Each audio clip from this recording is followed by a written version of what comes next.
That's the new layout. Good morning, good afternoon, and good day, wherever you may be joining us from. Welcome to another edition of the Digital Download, the longest running weekly business talk show on LinkedIn Live, now globally syndicated on TuneIn Radio through IBGR, the world's #1 business talk, news, and strategy radio network. Today, we're unlocking neuroinclusion for business success. We have a special guest, Ed Thompson, to help us with the discussion. Founder and CEO of Optimize, Ed has led neuroinclusion strategies for top organizations. But before we bring Ed on the show, let's go around the set and introduce everyone. While we're doing that, why don't you in the audience reach out to a friend, ping them, and have them join us. We strive to make the digital download an interactive experience, and audience participation is highly encouraged. Right. So with that, introductions. Adam, would you kick us off, please? Hello, everybody. I'm Adam Gray. I'm co-founder of DLA Ignite. And this really is the nicest way to round out the week for me on the longest running weekly business talk show on LinkedIn Live. And every time you say that, Rob, I just think it's amazing that we've been doing this for so long. So thank you. It really is. Thanks for being here. Tim. Yes, thank you. Welcome, everybody. My name is Tim Hughes, and I'm the CEO and co-founder of DLA Ignite. And I'm also famous for writing the book, Social Selling Techniques to Influence Buyers and Changemakers. Excellent. Tracy. Good morning, everybody. I am Tracy Borison, founder of TLBE Coaching and Events, a proud partner of DLA Ignite, where we care about marketing that works and just not doing marketing things. And I'm glad to be back. It's been a few weeks since I've been on the show, and it's always great to see your lovely faces. It's good to have you back, Tracy. Yeah. Bertrand. Hi, everyone. I am the newbie on that call. Based in France, and a very proud DNA Ignite partner. I'm the founder and managing director of Odysseus & Co. And we work with customers to create more conversations. Excellent, thank you. And myself, I am Rob Durant, founder of Flywheel Results. We help startups scale, and I too am a proud DLA Ignite partner. As I said, this week on the Digital Download, we'll speak with Ed Thompson. With years of experience promoting neurodiversity in the workplace, Ed has worked with organizations to leverage talent that, wait for it, Adam, you'll recognize this, thinks differently. I had to borrow something from Apple. Yeah, and it's right and proper that you should. There we go. Let's bring Ed on. Ed, good morning and welcome. Hi, Ed. Ed, we've suddenly lost your audio.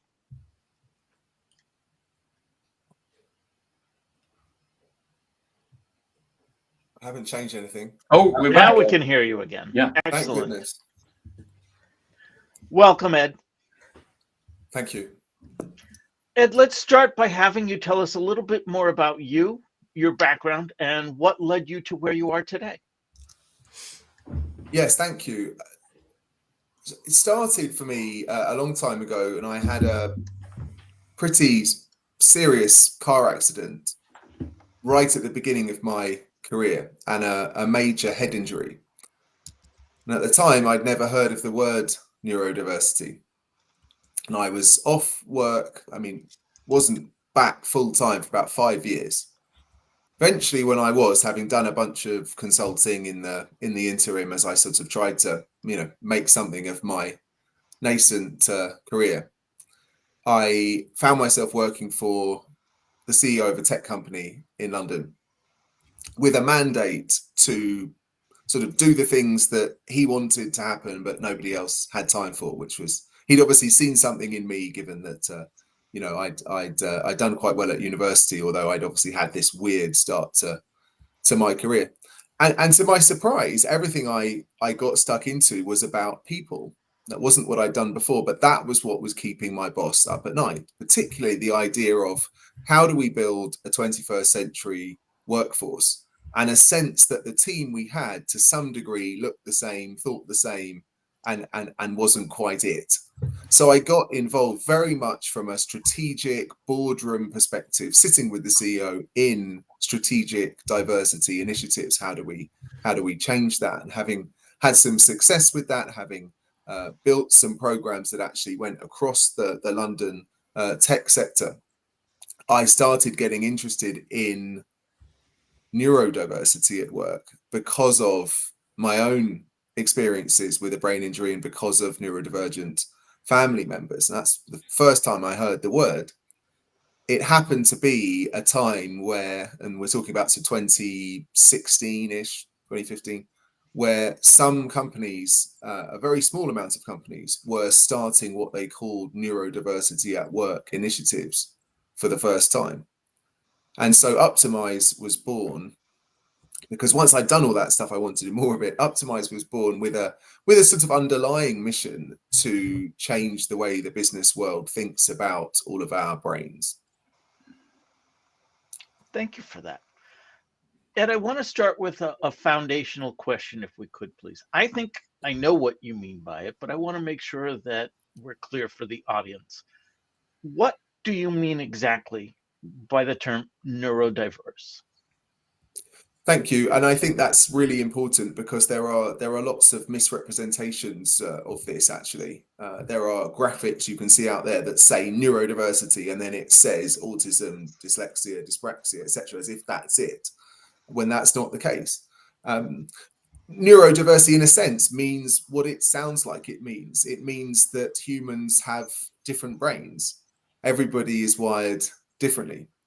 As one neurodivergent writer said, I think quite memorably, you can't go to, the British Museum or the Smithsonian and see the normal brain in a jar. Doesn't exist. So everybody's wired differently. And in practice, that means we all have different cognitive functioning around things like how we process information, our executive functions, things like how we plan, our memory, and how we experience the sensory world. So to bring that to the workplace, that means we're all different in how we like to communicate, how we like to learn, which I think is probably the best appreciated of these, how we like to problem solve, and the sort of work environment we enjoy. And you could put there where we like to work, how we like to manage our energy, and so on. Some people do have less common traits that can lead to a identity and or a diagnosis as neurodivergent. I think that's best described in the words of one of our advisors, Nick Walker, who's an author and educator in the neurodiversity space, as different from societal expectations of normal. And again, so why is that important in the workplace? Well, there are many stereotypes of neurodivergent people that are negative. But actually, if you look at what neurodivergent people say about themselves, more than half of neurodivergent people say they think they're particularly unusually creative. 44% say they have an unusual ability to focus for long periods. 40% say they have particularly good observation and attention to detail. 37% excellent math skills. So, they're not all saying I've got all of these things. But the point is, neurodivergence comes with what are known as flip side strengths. Neurodivergence is also represented about 1 in 5 people. And that means really not only is every organization neurodiverse, but any organization of any size typically has neurodivergent people too. The problem is they can often have particularly strong preferences that aren't being respected or adjusted for when you simply have norms that have emerged when we haven't talked about neurodiversity that work for some people, which is why they're norms, but they don't work for everybody. So to some degree, our premise is everybody benefits if we start recognizing that what works for us isn't necessarily what works for others. So how do businesses kind of adapt for this? Because I love the work of Sir Ken Robinson, and he did famously some wonderful TED Talks about this. And he said about how the education system in all of the Western world was developed based on the needs of the Victorian and Industrial Revolution. Yeah. So, basically, we need a manager that wears a top hat, and then we need a bunch of workers that have the following skill sets, because that's what the workplace needs. And for 100+ years, we've educated people in that image. And clearly, the world is a very different place now. And certainly, my experience of being in the workforce, I've seen people that have skills hammered into the wrong shaped hole, because that's the norm. It's easier to manage 100 people that act and look and behave the same than it is to manage 100 people that don't. So how as it becomes, I guess the diagnosis of, or the identification of neurodiversity becomes more commonplace, or the number of people who are neurodiverse becomes greater, and it's difficult to know which of those it is. Clearly, it's forming a bigger and bigger portion, both of the workforce in my company plus the people that we're selling to. So it's more important to take this into consideration when we make any decisions. So how are organizations realizing this in the real world? Yeah, I can give you a few examples. I think we can all, even though this is quite a new topic, if you like, conversationally at work, it's not a new topic in the sense that humans are suddenly neurodiverse when they never were before, but we're just getting more understanding and awareness of it. And of course, why that's the case is another story. I think we can all, and I'm looking at all of you on the call. We've all can probably think of times when we've been at work where something's just clicked with somebody else, and somehow we've become sort of more than the sum of our parts working with them. But I think we can all think of times where the opposite has been the case too, and actually what should have been a strong team hasn't achieved what it might do, and there's been some confusion, some differences in how things are done that haven't necessarily been resolved. So how we think about it, I mean, think about a sort of team level. Any team is neurodiverse in the sense that team has different brains, but at the moment, most teams don't have any kind of awareness or sort of lexicon for that. So often that fact is primarily experienced as a negative. And we see that in teams all the time coming to us. Somebody discloses and says, I'm dyslexic, or I'm whatever, I've got this particular need. And there's confusion, concern, sometimes there's discrimination, there's disbelief, right to the granular level of even, we've done interviews with people in the workplace, not just neurodivergent people, who say, the way I like to do things just simply isn't appreciated or accommodated for. So that, you have missed opportunities there. I think at a fundamental level, learning what neurodiversity actually means, learning some of those axes of difference that I laid out, and then learning some tactics to share one's own preferences and to be more comfortable with other people having preferences different from one's own. That's the sort of foundation of embracing this in a team. And we've seen greater team synergy, team cohesion, and collaboration, when that's the case. You can obviously apply this to processes and policies too. We have plenty of evidence of neurodivergent people in particular being marginalized and disadvantaged by hiring processes that are shaped for neurotypical traits and skills. And so we've seen organization change those. A slightly more this is back to people, but I think an interesting one as well is a sort of attitudinal shift, that if we start to not just think, okay, let's embrace everybody because it's the right thing to do, but if we start leaning into this identity that actually we want to be a business where every type of brain can really thrive and contribute, and we can really sort of untap that diversity of thought, there is actually a shift that we're seeing and also propagating, which is amongst managers, where we encourage managers not simply to, as it were, manage the process. And kind of to your point, Adam, if all you're trying to do is just sort of get one thing done, and Steve was quite good at it, you sort of think to yourself, well, I want 50 more Steves. But actually 50 more Steves aren't necessarily going to come up with the idea to say, how do we make this process better? Or even still, maybe we need a new process.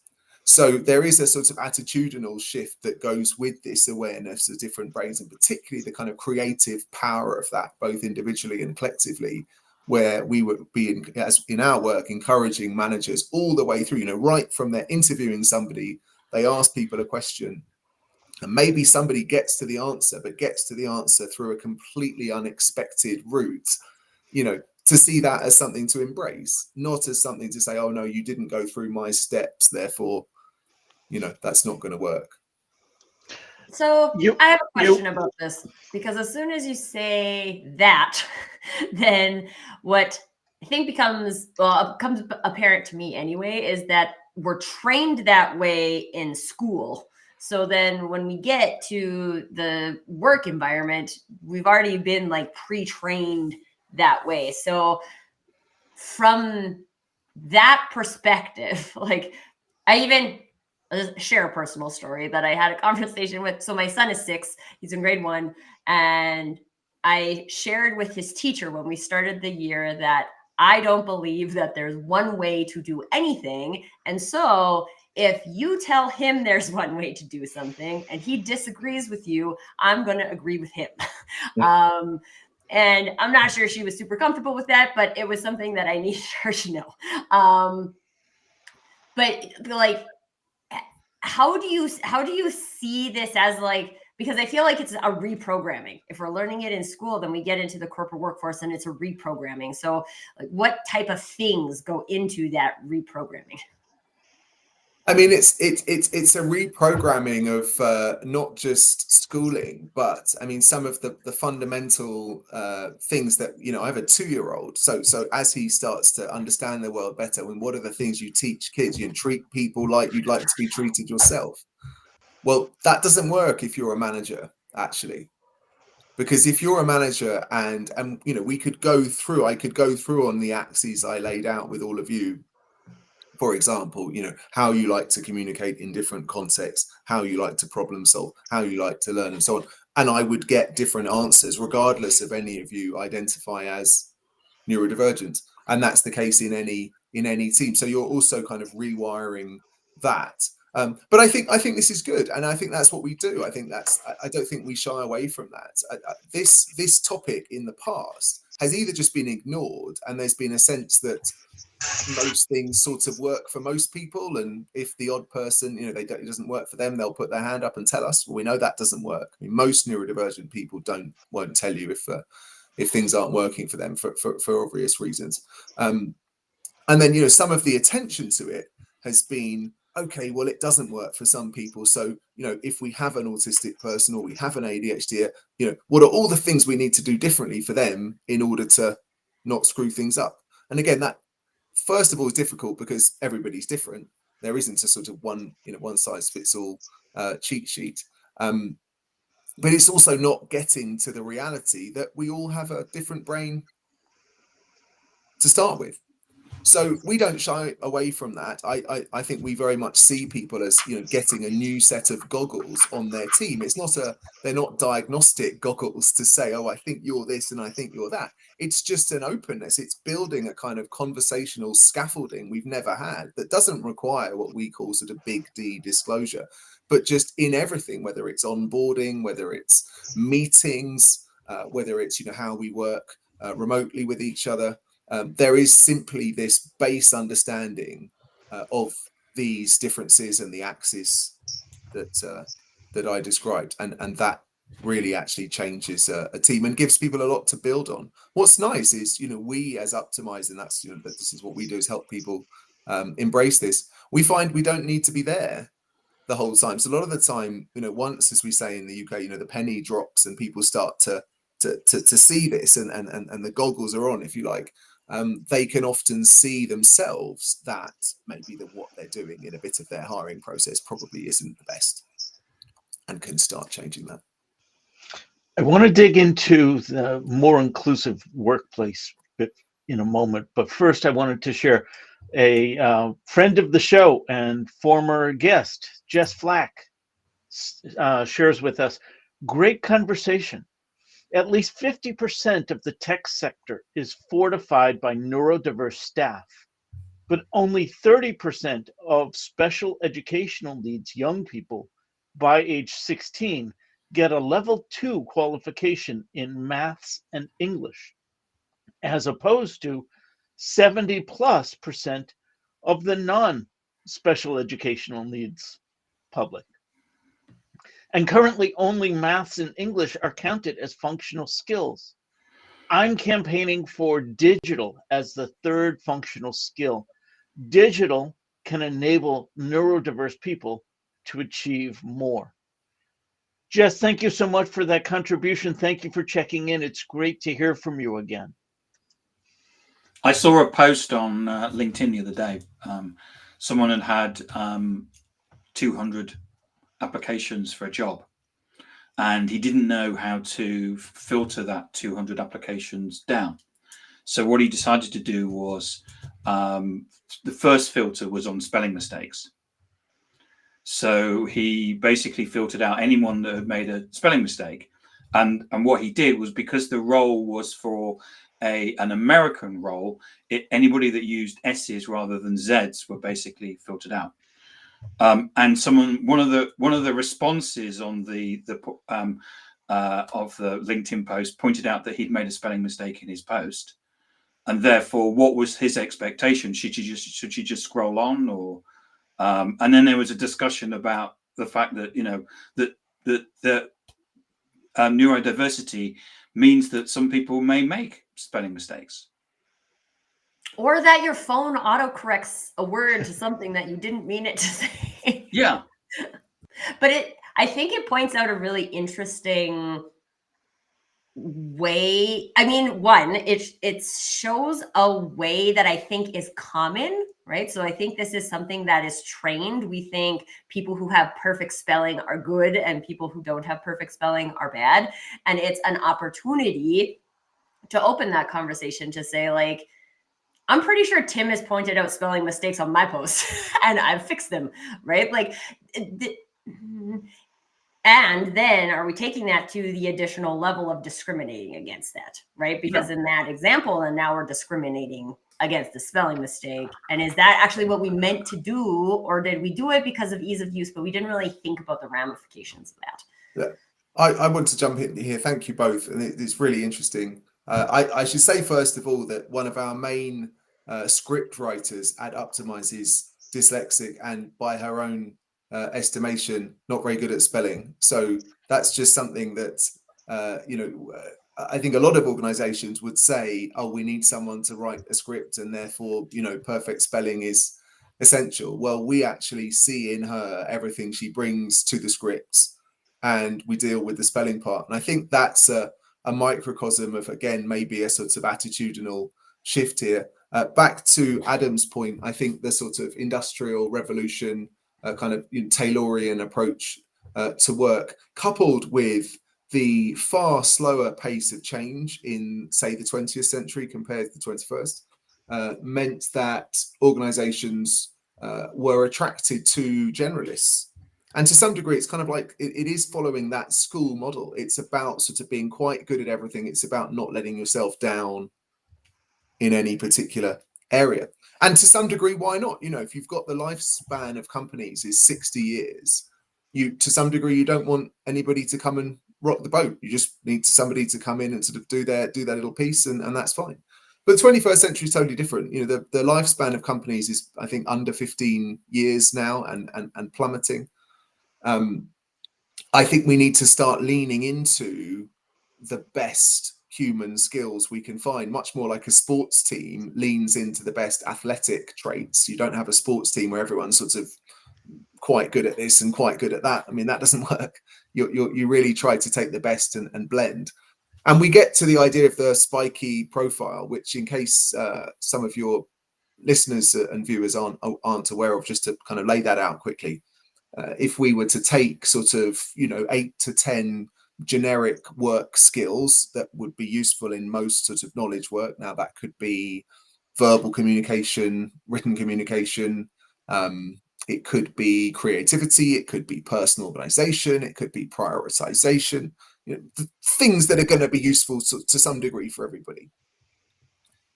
The generalist and potentially a neurotypical might be a 6, 7s across the board. A neurodivergent person might be a 10 in creativity. And I talked to somebody for my book who said that he thinks he has 80 to 100 ideas for every one idea one of his colleagues has. And there was no boast there. But that same person might be a 3 in personal organization. They might be a 2 in written communication. So again, it's a sort of, there is that, to your point, there is a sort of mindset shift here. Is that what we want? I would argue that is what we want, but we have to start believing that. Well, Ed, thank you so much for raising this topic. I've got 3 kids, one of which has a very severe dyslexia, and it's been an absolute nightmare from school to even work. And yes, he is dictating to his phone the messages that he's sending to me, so that it actually comes in a way that I can read them. Because prior to that, I had to read them but loud to really understand what he was trying to tell me.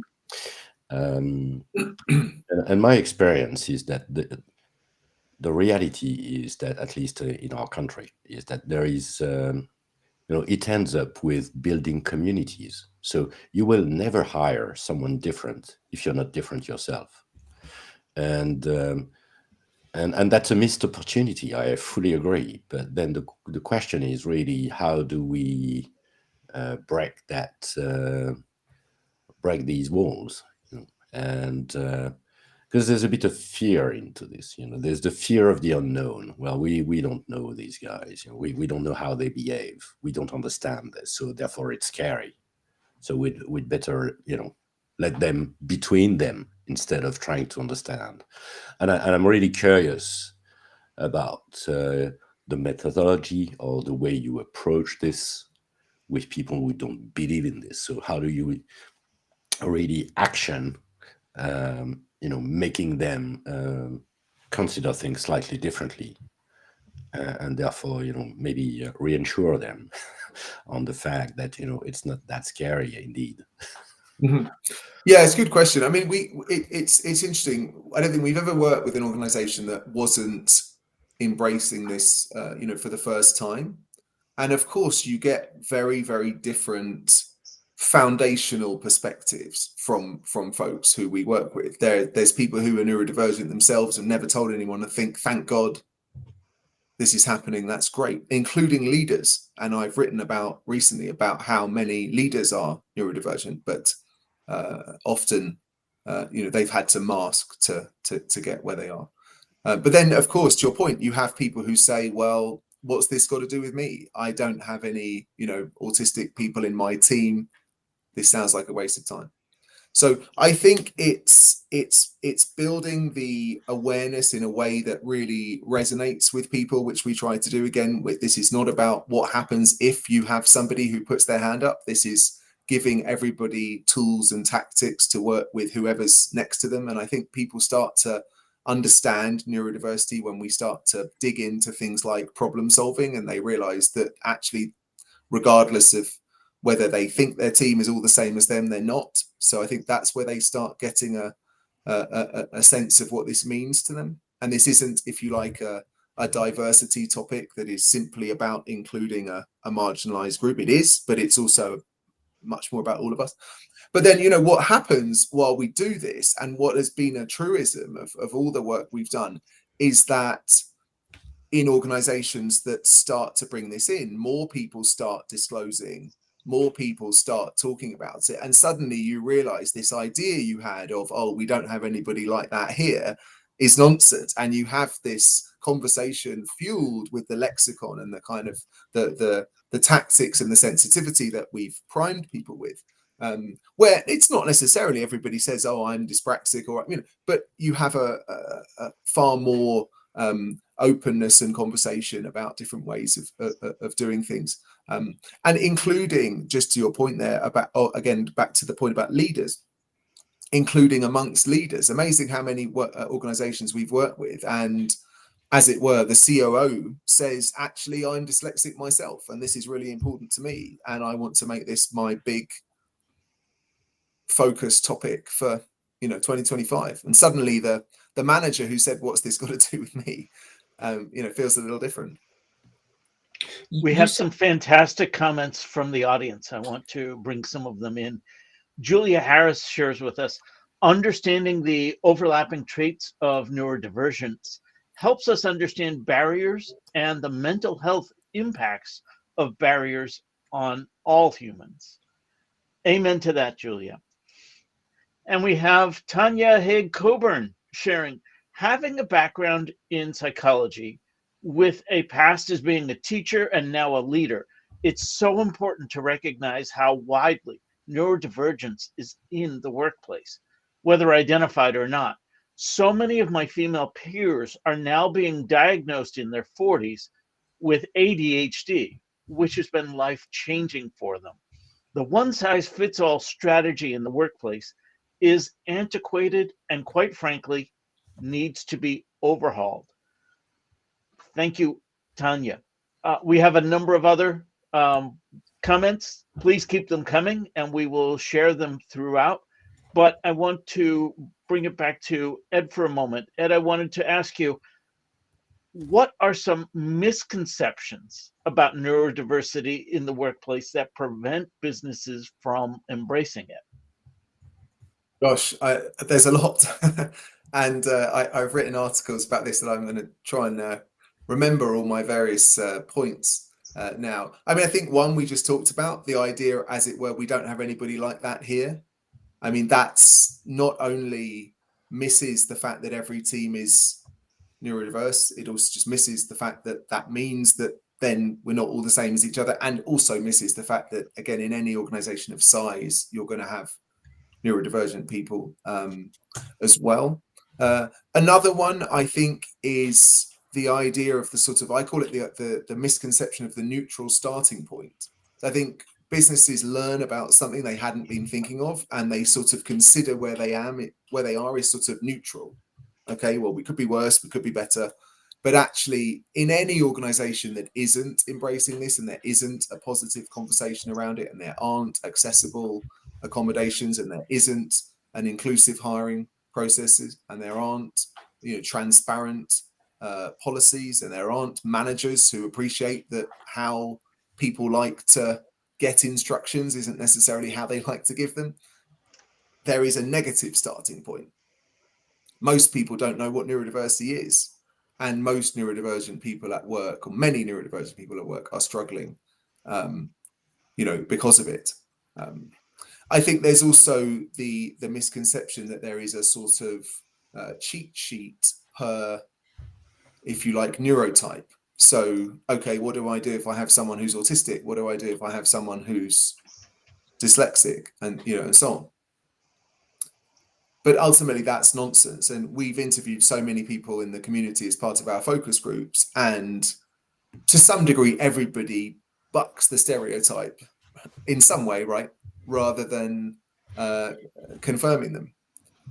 So that's another misconception I think is quite important, and actually relates to the comment you just had, Rob, about some of the, if you like, crossover amongst people who are neurodivergent. There's been a great movement the last few years of people who are both autistic and ADHDers sharing their experiences and traits. Of course, they're not all the same either, but there's some particular combinations of traits there. I think it's also important here to appreciate that neurodivergence, if you like, cuts across every other demographic line as well.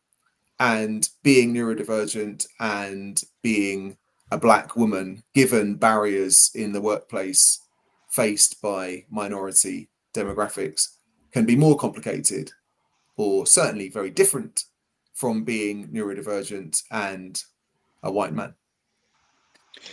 So you said, Ed, at the beginning that neurodiversity is not a series of, and I'll paraphrase, not a series of buckets. It's a spectrum, and there are loads of people who are in loads of different Yeah, pools. it's a galaxy, if you like. Yeah. So and also that the norm potentially isn't actually even the norm. So I'm average at everything. That makes me average rather than the norm, because there may be nobody else like me. And I'm not saying that I am average or don't have any neurodiversity or anything. It's also contextual. Sorry, Adam, but it's also very contextual. The idea of sort of neurotypical is contextual. If you work in a team of neurodivergent coders, for example, not to sort of reinforce that stereotype, and you have a very different thinking style, you are not neurotypical of that group. Absolutely. So I guess that my question is, I kind of like the guy that's looking for directions, and he pulls up and he winds the window down and he says to somebody, "Can you tell me how to get to Main Street?" And the person says, "Well, I wouldn't start from here if I were you." So we're in a situation where there's a huge amount of baggage attached to all of this. Yeah. And a whole load of preconceptions, and part of that, you gave if you like, a definition or a description of what neurodiversity is at the beginning, and I'm sure that for many people that consume this content, that will be a good starting point in understanding this.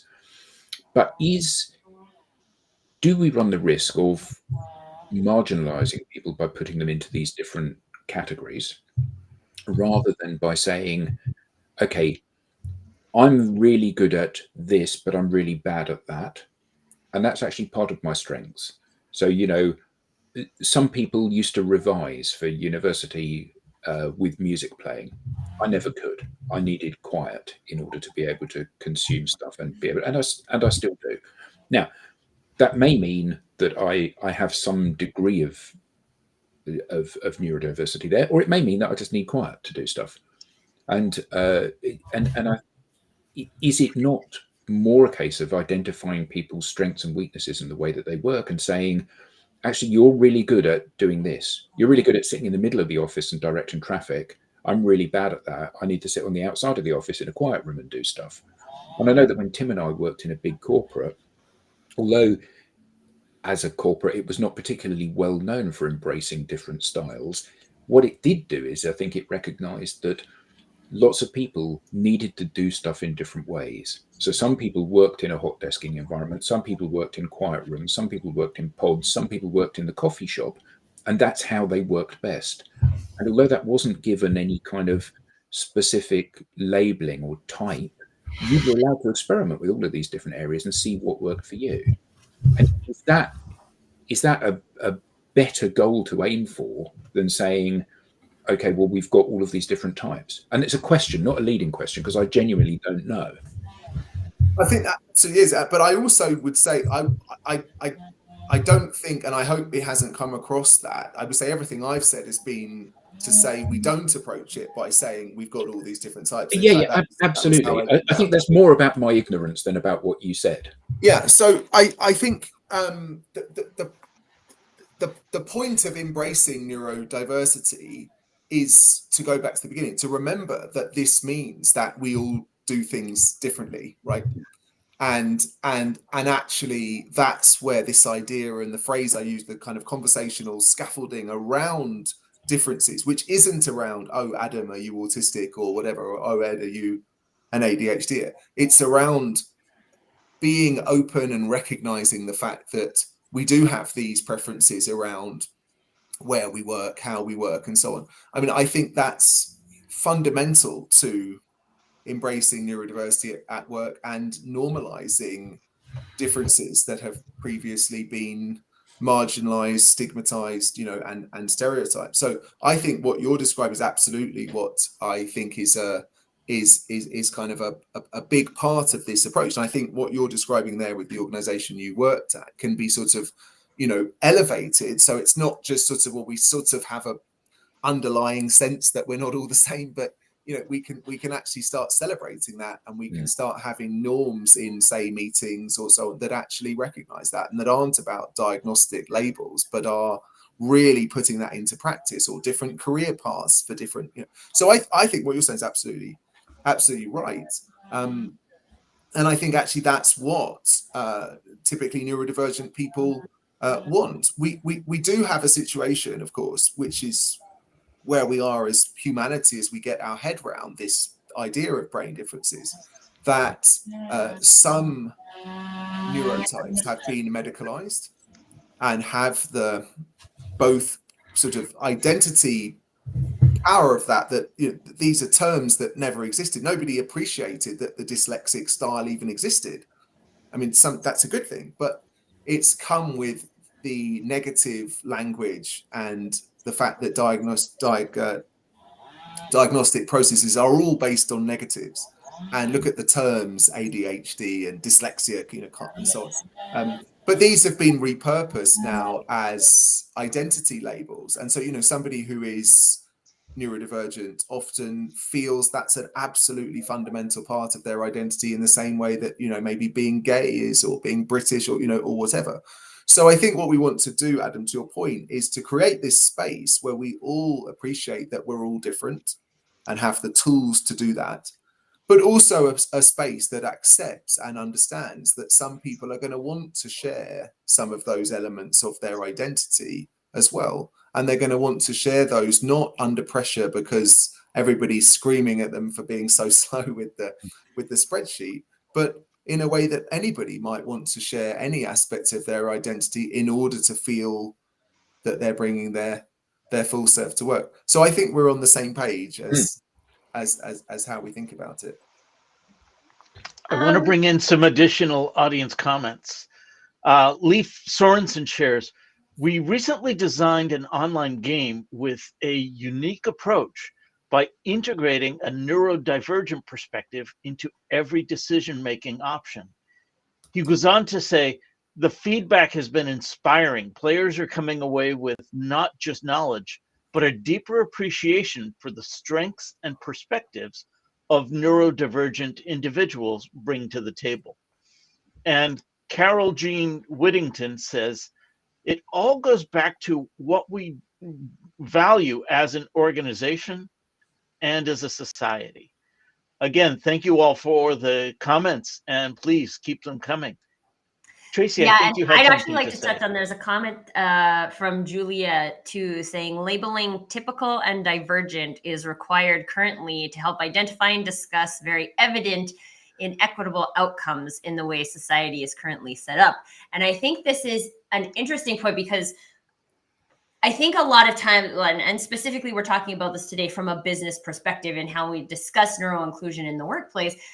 But Carol Jean is a very dear friend of mine, and I've heard her speak very often about the level of masking that happens in the neurodivergent community, which then leads to burnout in multiple areas, but also leads to a misunderstanding of how those people could be beneficial in a work scenario. So if you're a 10 in creativity, but you're hiding the fact that you're a 10 to try and be a 6, because that is what is quote unquote acceptable here, then we don't really have the exposure to your gifts in order to even have the conversation about how to use them.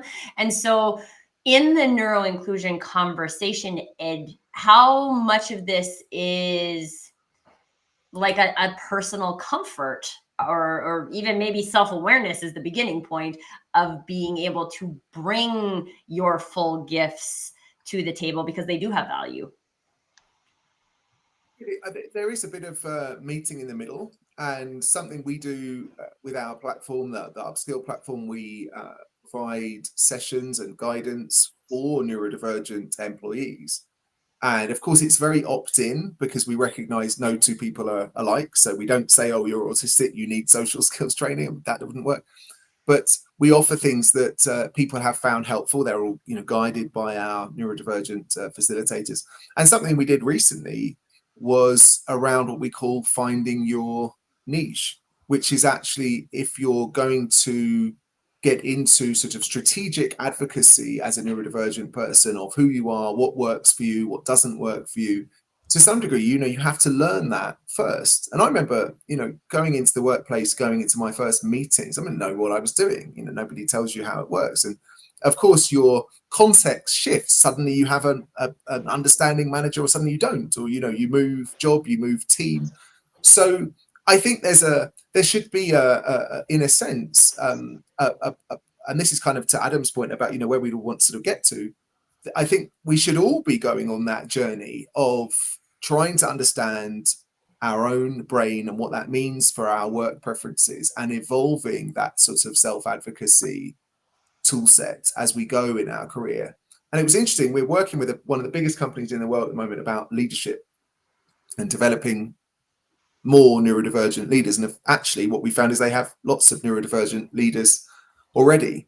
And the neurodivergent leaders that they have absolutely embody leaning into the spiky profile.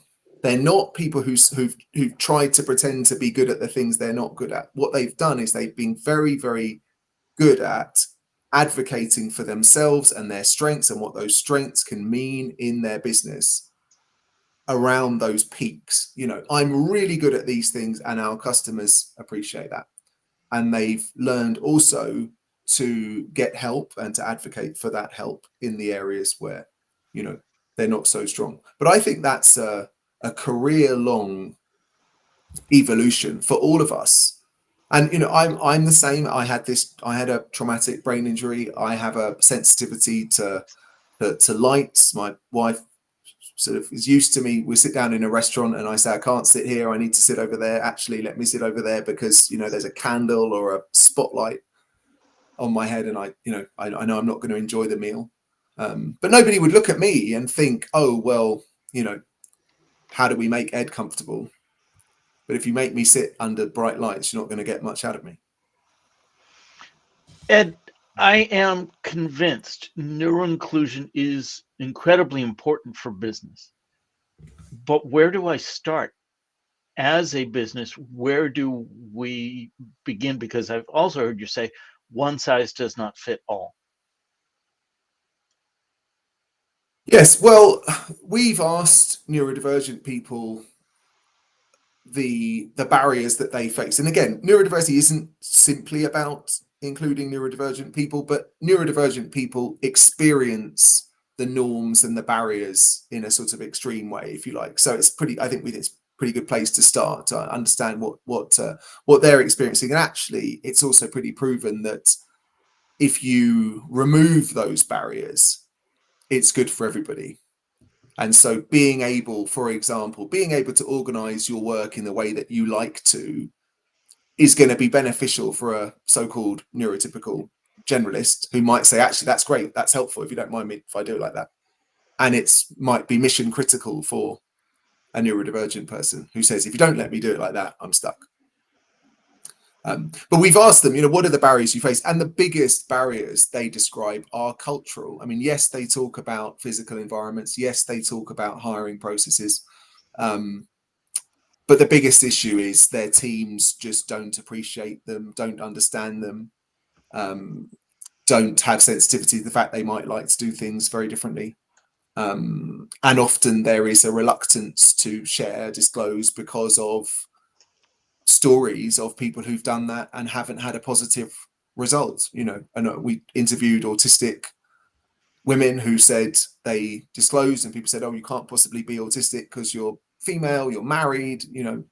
I had a friend who disclosed at work who's autistic, who was met with sympathy that this must mean he had a very short lifespan. Also nonsense. So, we have to start with culture. We did some research last year with the CIPD in the UK, biggest HR professional body, one of the biggest in the world. And we found that even in the UK, where I think there's the best, most sort of lively conversation about this in the world, and it's not my bias, we found that more than a third of people at work didn't know what neurodiversity even was. And my guess is that's double that in the US. So the idea of that mindset, I can't remember which of your listeners talked about that sort of mindset shift. I mean, that's what we have to start with. And that's where, you know, some of the things we do, lunch and learns, and you know, sort of foundational training to just get people to understand, well, what does this even mean and why is it relevant to me? I know it doesn't sound sexy, but that is the platform that allows then more people to feel comfortable disclosing. As I said earlier, maybe more senior people start saying, actually, this is me as well. You start building this conversation. And that's when, and we have this verb, I mean, we're called optimize. We call it, our methodology sort of based on optimizing stuff, based on understanding neurodiversity, understanding how that plays out, and then understanding what we can do about it. You know, you can start applying that model, and that's a model that we teach. You can start applying that model to how you run your meetings.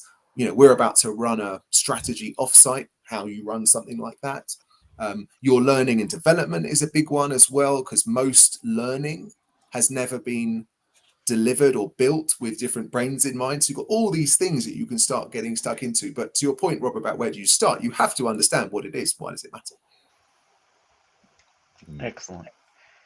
And I think I heard you say that you actually have I'm going to use the wrong word now, a formula, a foundation for where organizations can begin.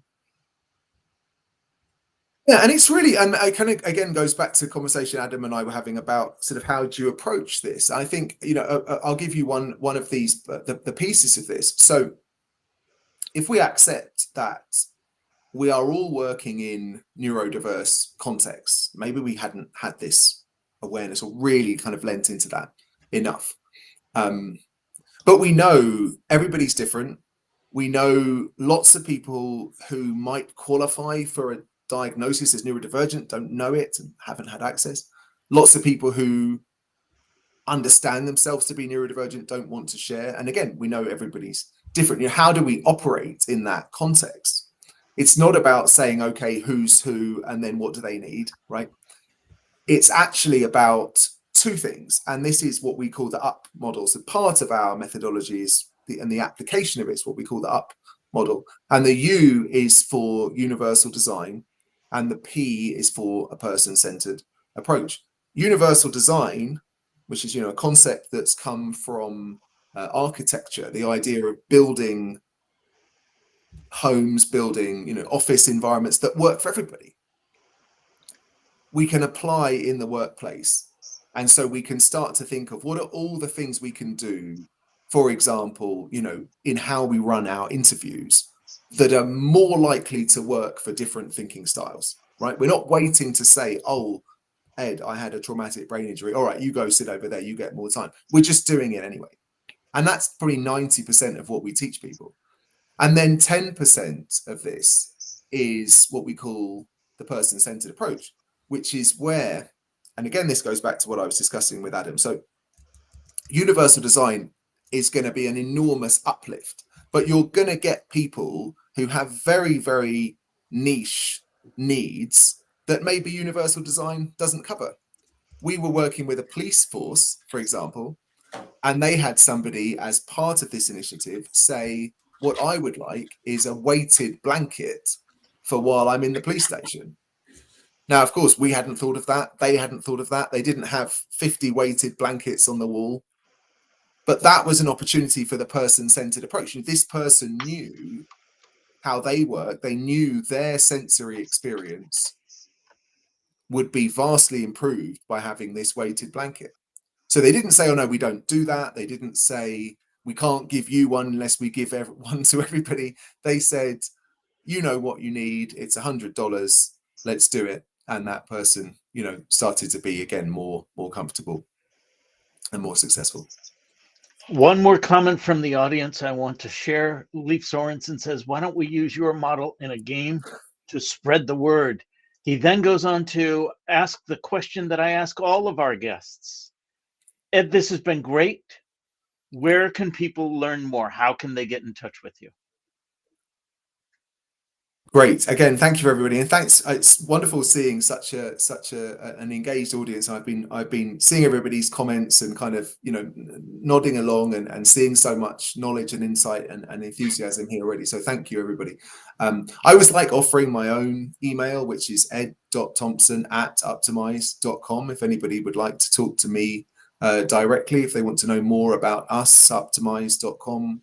I and we are also on LinkedIn too, so give us a follow, and vice versa. Excellent. Thank you. We now have a newsletter. Don't miss an episode.